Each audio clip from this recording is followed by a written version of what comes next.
Hi guys, it's Melissa from Fat Girl on a Diet, and I just wanted to take a few minutes and do a video on how I like to spice up my eating habits, or what I do to kind of keep things interesting. Now, I know that a lot of you see the food that I put on my Facebook, but I mean, there's some stuff that I don't post, and there's people that may have not seen everything or haven't been with me this whole time throughout the years, which is crazy to say. So I just wanted to, tell you guys what I like to do. The first thing that is the major thing is my dinner swap. Now, if you're not familiar with what a dinner swap is, and I'm not sure if I'm like the only person in the entire world that does this or what, but a dinner swap is basically where you make some food for the week and then you swap dishes with your friend, family, coworker, whoever you want. So back in the heyday in like 2011, I did this with my aunt and my cousin, and that's where the dinner swap originated. And because we were all on Weight Watchers and we all didn't want to spend our weeknights cooking, so we made some stuff and then we just swapped. That way we had, plenty of food for the week. So that's where it originated, and I loved it back then, but they were overwhelmed by it. They thought that they were wasting food, and they just stopped caring for it, and that's fine, to each their own. But I loved it. I absolutely love it. So, then I stopped Weight Watchers, gained a little bit of weight back, fell off the bandwagon, yada, yada, yada. And, so these days, my best friend Jen and we do a dinner swap. And since it's just her and I, we actually swap 2 dishes. And what we do is Sunday, I usually do this on Sunday. That's what works best for me. But Sunday morning I'll go grocery shopping, or Sunday morning I'll look on Pinterest or wherever and find the recipes that I want to do. But we make 2 dishes, and we make them in like the foil pans that you would get from Sam's Club or Costco or wherever. Not the big huge ones that like caterers use, but it's like the half size. So we'll each make 2 different recipes, and then what I do is I make 2 batches of each recipe. That way I have a batch for myself, and then I give them a batch. So I end up making 4 pans of food. 2 of them are the same recipe. So, and she'll do the same, and then on Sunday evening we'll go and we'll swap. So then when I leave her house, I then have 4 different recipes, 4 different dinners for the weeknights, and, lunches and whatever. And it's so awesome, you guys. It's just so awesome. I encourage you to try swapping some food or swapping dinners with some friends that you have, or family, or even if it's just one person like we're doing. Start with just 1 dish so it's not overwhelming, and see if it works for you. It's a miracle for me. Like, I love it because in our home it's usually just Brett and I. We do have Adia, which is my stepdaughter, every other weekend. But for the most part, during the week, it's just him and I, and he works nights, so I don't want to cook at night. Like, I don't want to spend the evening cooking, especially if it's just me, and then he's eating the leftovers in the morning. So that's why I love the dinner swap, is because I spend Sunday cooking and then it's done and I don't have to worry about it. So Tuesday, when I get home at 7:15 after I've taken a spin class, I just nuke something up in the microwave, and it's still home cooked, it's still healthy, and it's still really, really good. And then I have lunches for the whole week, and it cuts back on the money that you spend at the grocery store and the effort that you're putting through the week and all that. So anyway, that's my spiel on dinner swaps. And like I said, I encourage you to try it if you're, struggling with having to cook every night and you're not sure what to make, and maybe you end up at Del Taco getting a hard taco every night. I don't know. But try a dinner swap. If you have nobody to swap with and you want to try it, send me an email, post on my page, let me know where you're at, and I will put it on my page and try and get somebody that's on my site that's maybe in your area, and we'll try and get you hooked up with them so that you can start a dinner swap. Not a bad idea. It's up to you. You might make some new friends that way. I don't know. So that's my spiel on the dinner swap. Another way that I like to keep things spicy in my kitchen is with mainly these two stores. Also the third one is kind of iffy because I don't have a membership, but Sam's Club, Trader Joe's, and Costco. Sam's Club I love. And here's the deal with Sam's Club, and I'm sure you've all been there, and Costco is really the same thing, so treat this, as in one and the same, but there are frozen meals when you're walking down the aisle, and you're like, oh, man, everything here looks so good, but it's probably so unhealthy, and all that, but some of the stuff really isn't. Some of the stuff is not too bad for you, and for me, I do Weight Watchers, so I'm counting the points on everything. I'm not super concerned with how many calories are in something, how many carbs, etc. My thing is points. So just the other day I was walking around Sam's Club with my husband and I saw this box of chicken quesadillas, and he likes the Philly, the Philly cheesesteak sandwiches, and those are not good on Weight Watchers. So anyway, we were grabbing those for him, and I saw these quesadillas, and I'm like, oh man, those look so good. I wish I could eat stuff like this, and I'm like, maybe just for the heck of it, I'll just see how many points they are.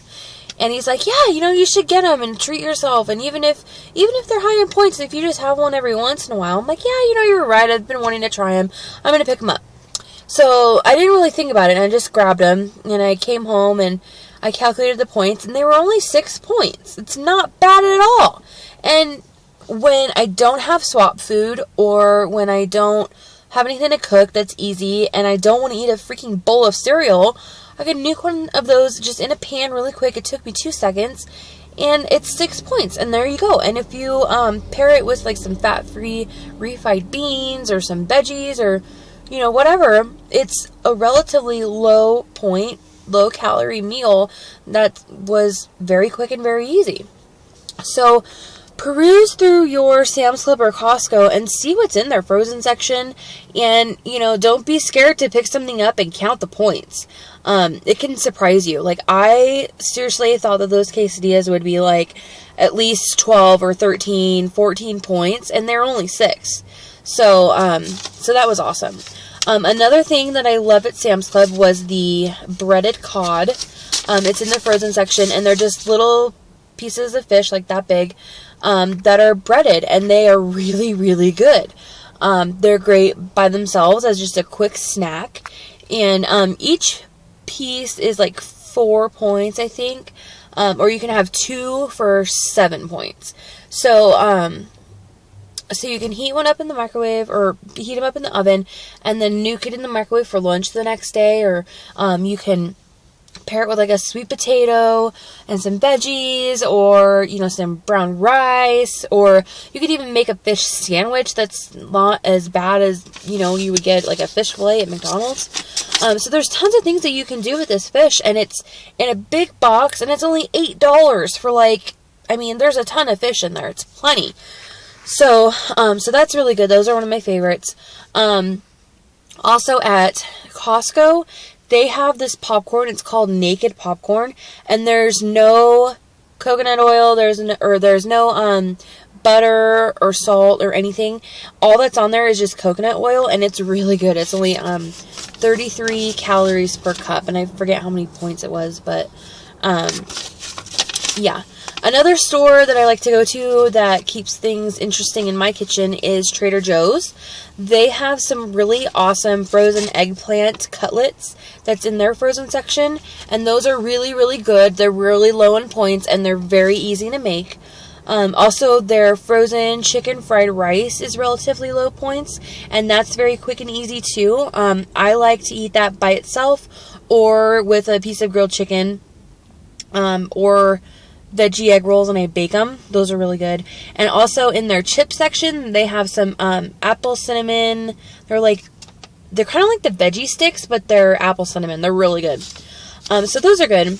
And then the other ways that I like to keep things interesting in my kitchen is by four tricks that I do. One is anytime I'm eating veggies, usually I'll roast them. And to do that, pretty much all you do is throw it on a cookie sheet and you drizzle some olive oil on it, throw some like salt, pepper, garlic powder on it, and just put it in the oven at like 400 or like 375 for like 20 minutes.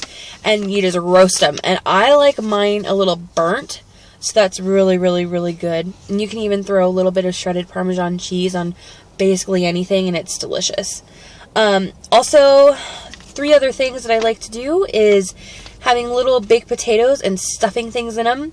My absolute favorite is some cut up grilled chicken, a piece of provolone cheese, or most of the time, actually, instead of provolone cheese, I'll use the Laughing Cow cheese, and then just a tiny bit of spray butter. It's really good.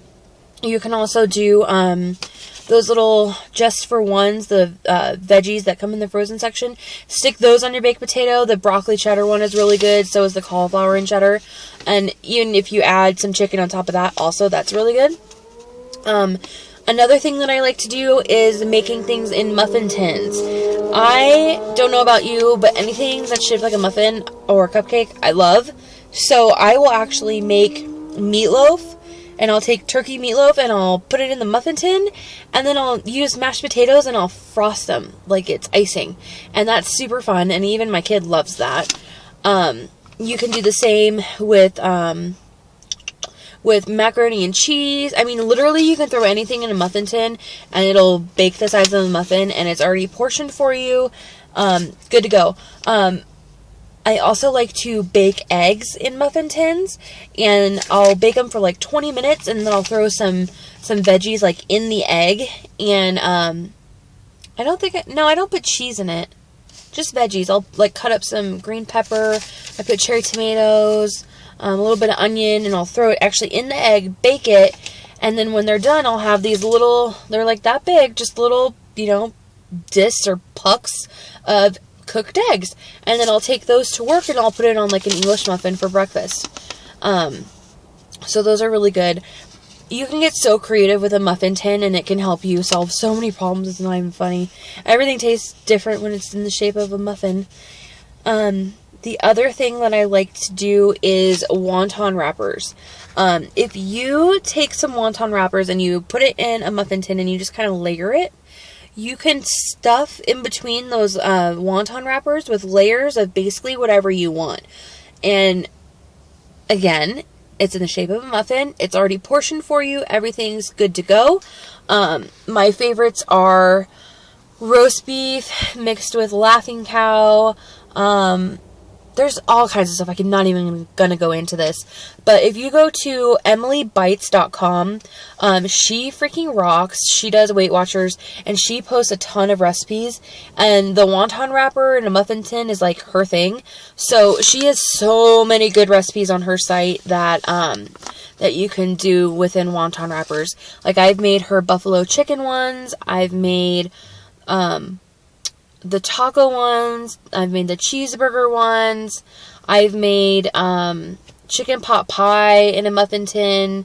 Those ones were actually with Bisquick, though. That wasn't with wonton wrappers. But anyway, so those are the things that I like to do to keep things interesting in my kitchen and keep things, different, because it's very easy to get run down with what you're doing every week. And I don't know about you, but I'll buy something that I'm like, hey, I'm going to eat this for breakfast every day of the week. And come Wednesday, Thursday, I am so over it. I don't want it. I don't even want to look at it. So having these things handy really helps keep me interested in what I'm eating. It helps keep it exciting. And one other thing, Pinterest. If you're not on Pinterest, you are missing out. Pinterest is amazing. I cannot even go into this right now, but seriously, get on Pinterest. There's so many recipes. There's so many ideas. There's so many things to motivate you. There's just so many great things on Pinterest that keep life exciting when you're trying to be healthy, and it's great. So so get on there, then hit up Sam's Club, then get your friend and do a dinner swap, and then make something in a muffin tin, and then let me know how that all works out with you. Alright, so now that I've talked your ear off, let me know what you think about all this stuff, and if you've ever tried any of these things, let me know. And until then, I will talk to you later. Alright, bye!